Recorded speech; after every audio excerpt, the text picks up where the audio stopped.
G'day, it's Sam Buchanan from Independent Property Group. And last night I had a seller ask me in their living room what would be one of the one things that would make me different to the other agents that they're speaking with.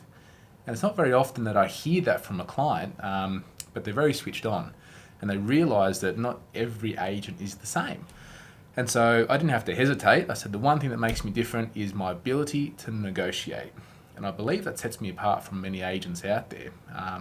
What you normally find is a typical agent can't negotiate and they're simply a messenger. So a lot of people think that all agents are the same. They all put properties on the internet, do open homes, get interest, get offers and sell. And I like to say, well, we're just like school teachers.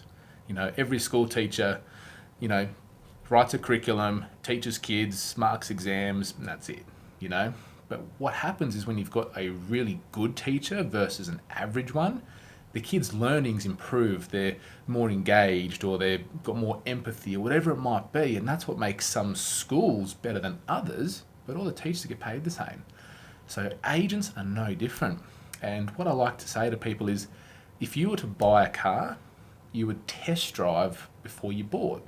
If you were to send your kids to a school, you'd go to an open day, you'd ask your friends and family about how the school compares. But people don't do that with an agent. So I've been doing this since 2006 and people still think that they can compare based on commission, marketing and appraisal price. And that's like buying a TV from Harvey Norman. You can't compare stats and specs.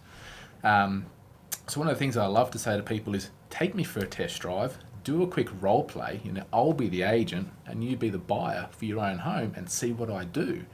And then that way you can see effectively how an agent will deal with your buyer in front of, in front of the buyer in your home when your investment property on the day. So traditionally agents simply take an offer, take it to the owner, what do you want to do, comes back to them, and they just play them the message. And so as a result, they overprice the property to get an offer down here and hope that pull the seller down, pull the buyer up, and it goes all the way till you get somewhere in the middle and you get a deal. That's not negotiating, that's just being a messenger between the two. So essentially I'll give you a quick overview. I won't reveal all my secrets. If you want to know more, look, get in touch. I'd love to have a chat to you about it in depth. But essentially I play the logical game and people aren't going to pay more if you just say, hey, can you pay $5,000 more? Hey, the owner wants this, can you pay it? Buyers will go, no. What did the owner say about my price? Yes or no? What's the counter offer? That's how buyers buy property. And so essentially I've got to say something like, I'm wearing a blue accent on my shirt today, aren't I? You have to say yes. You'd hate to miss out on this home and the price you'd be happy to pay, wouldn't you?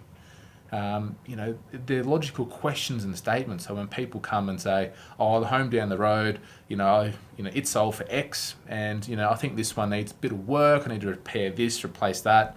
And so they do all the reasons why they have to pay less and all the things that are wrong with the property. And I say, well, what is it you like about this home that makes you want to spend $650,000 on it, for example? What do you like about it?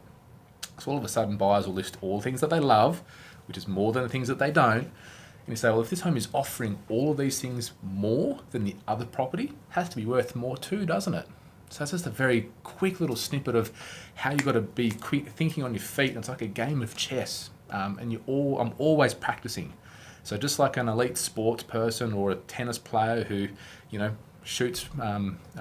does rallies and practices every week, they do it to be 1% better. And that's no different to me. Every week I'm practicing with buyers that come through and, let's say we had a home that is worth $650. Someone says, oh, I'd like to make an offer of $580. I love it because it's more practice for me to then help bring them all the way up, and chances are they're never going to buy it. But that's awesome. I love being able to, it's my most favorite part of the transaction because you're building value, you're protecting the seller's most valuable asset, and a lot of agents can't do it. And so I call it laying a landmine. You lay it down, and that's exactly what I did last night with the seller. I said, look, other agents you speak to, have a chat to them about how they negotiate. Can they do it in front of you, sitting here at the dining table now? Because if they can't, there's no way they can do it with your buyer at your home tomorrow or when it's for sale.